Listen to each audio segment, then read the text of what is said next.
चलिए दोस्तों, आज की वीडियो हम सीखते हैं कि जैसे हम सर्च डायनेमिक सर्च बॉक्स कैसे बनाएंगे। जैसे हम यहाँ पर ए टाइप करेंगे, हमारा क्या है, इस तरह से डाटा सर्च हो जाएगा। जैसे हम बी दबाएंगे, हमारा बी से जितने भी बी नंबर से डाटा है वो सर्च हो जाएगा। जैसे आप पूरा नंबर लिखेंगे तो पूरा नाम ही सर्च हो जाएगा। देखिए, जैसे आप यहाँ पर सी करेंगे तो सी वाले डाटा पूरा चालू हो जाएगा।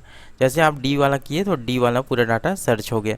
तो इसको मैं कैसे बनाया दोस्तों, से एकदम आसान है, कुछ नहीं करना है आपको इसमें, एकदम कोई लॉजिक लगा नहीं है, बहुत ही आसान है ये। तो चलिए कैसे बनाया हूँ दिखा देता हूँ। तो चलिए इसको दूसरा शीट में बना लेते हैं। तो सबसे पहले आप मेरे चैनल को सब्सक्राइब कर दीजिए, लाइक जरूर करिए दोस्तों, तो ताकि मुझे पता चलता है मेरा वीडियो आपको अच्छा लग रहा है। तो प्लीज़ लाइक जरूर करें और शेयर दोस्तों में करें। तो एक नया शीट ले लिए हम इस तरह से। अब इसमें हम फ्रेज बनाकर बता देते हैं, बहुत ही आसानी से और सिंपल ट्रिक से बताएंगे। तो यहाँ पर आपका एक कोई भी डाटा शीट हो, कोई भी जितना भी लंबा चौड़ा डाटा है आपका, मैं एक आपको आइडिया दे रहा हूँ कि कैसे आपको डायनामिक्स फिल्टर लगाना है। तो सबसे पहले क्या करना है आपको, इस तरह से है। तो आप क्या करेंगे, अपना डेवलपर टैब देखिए, एक्सेल में यहाँ पर डेवलपर आपके में नहीं होगा तो आप यूट्यूब में देख सकते हैं डेवलपर टैब कैसे इनेबल करें। बहुत ही आसान है, इसमें बता सकता हूँ बट वीडियो लंबा हो जाएगा। तो यहाँ पर चलिए, यहाँ डेवलपर टैब में गए। डेवलपर टैब में जाने के बाद आपको यहाँ पर मिल जाएगा डिज़ाइन मोड, यहाँ पर इंसर्ट मिल जाएगा, यहाँ पर डिज़ाइन मोड। तो हमको क्या करना है, यहाँ पर इंसर्ट में क्लिक कर देना है। इंसर्ट में क्लिक करने के बाद आपको यहाँ पर से नीचे में ए बी सी करके आएगा, ए बी सी करके लिखा रहेगा। ये देखिए, यहाँ पर से आपको आप एच डी कर सकते हैं, नहीं दिख रहा है तो यहाँ पर से एच डी करके टेक्स्ट बॉक्स से एक्टिव कंट्रोल, यहाँ पर ए बी सी करके लिखा रहेगा, उसको हम क्लिक कर देंगे। जैसे क्लिक करेंगे, हमारा यहाँ पर जहाँ भी उस कर्सर को लेके जाना चाहते हैं, जिस जगह में रखना चाहते हैं, तो मैं यहाँ पर रखना चाहता हूँ, तो यहाँ पर जितना बड़ा छोटा आप अपने हिसाब से रख सकते हैं। तो मैं इतना इतना बड़ा इसको रख देता हूँ, ठीक है, यहाँ पर इस तरह से।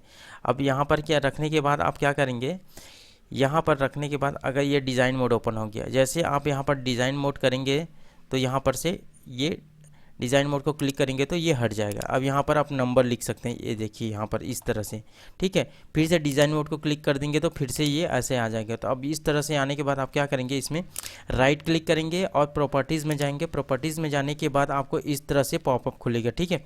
यहाँ पॉपअप खुलने के बाद आपको क्या करना है, यहाँ पर देखिए लिंक्ड सेल लिखा है, लेफ्ट और लॉक्ड लिंक्ड सेल, यहाँ पर देख सकते हैं आप एच डी में कर करके यहाँ पर लिंक्ड सेल लिखा है। अब जिस यहाँ पर लिखेंगे तो आपका वो कर्सर दूसरे जगह लिखाएंगे, आप कहीं भी रख सकते हैं। जैसे मैं F1 में रख देता हूँ, जैसे F1 आप अपनी जगह रख सकते हैं। F1 जैसे रखा और यहाँ पर से इसको कैंसिल कर दिया, ठीक है। अब यहाँ पर फिर से डिज़ाइन मोड को क्लिक करूँगा तो वो नंबर मोड में आ जाएगा। जैसे मैं ए लिखा तो हमारा F1 में यहाँ पर से F1 F और यहाँ पर 1, F1 में ए लिख गया, ठीक है। तो इस तरह से वो लिखा गया, ठीक है।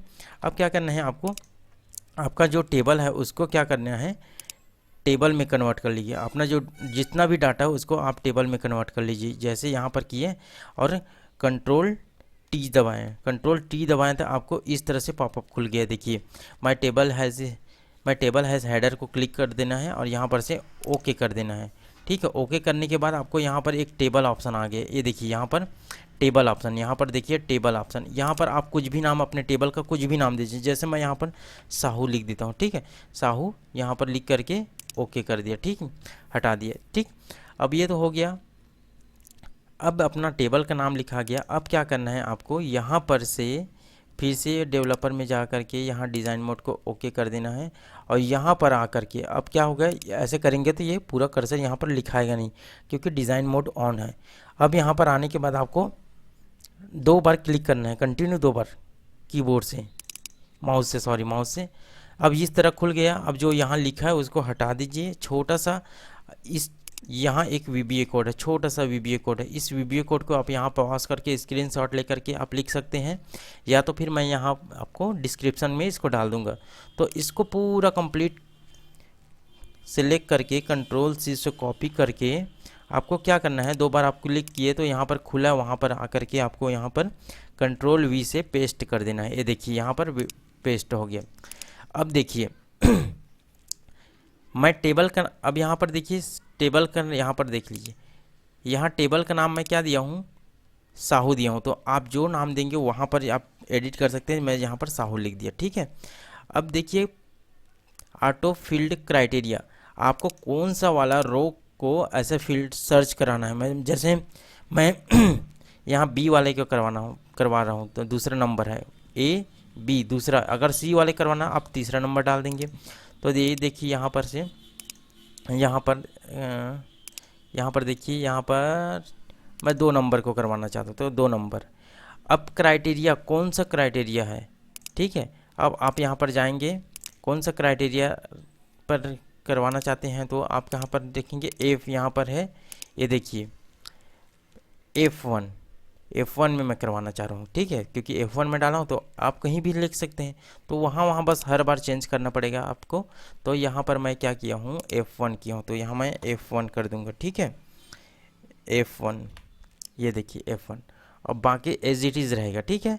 अब फिर से इसको हम कॉपी करके वहाँ पर जहाँ हम पॉपअप खुला था वहाँ एक्सेल का 2, यहाँ पर हम Ctrl+V से पेस्ट कर देंगे, Ctrl+V, ठीक है। और यहाँ पर सेव यस करके हम इसको कैंसिल कर देंगे, ये कैंसिल हो गया, ठीक है। अब चलिए हम लिख कर देखते हैं। यहाँ पर इस तरह से आ रहा है तो हम यहाँ डिज़ाइन मोड को क्लिक करेंगे तो हमका नंबर मोड आ जाएगा। जैसे मैं ए लिखा, ये देखिए ए पूरा सर्च हो गया। उसी तरह बी लिखा, बी पूरा सर्च हो गया। उसी तरह सी लिखा, सी पूरा सर्च हो गया।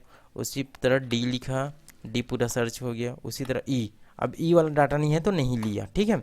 अब जैसे मैं कुछ नया करूँगा BASU, तो जितना भी है पूरा नाम भी टाइप कर सकते हैं। तो इस तरह से आप सर्च कर सकते हैं। तो चलिए दोस्तों, मेरा वीडियो आपको अच्छा लगा तो please like, subscribe and share ज़रूर करें। Thank you for watching.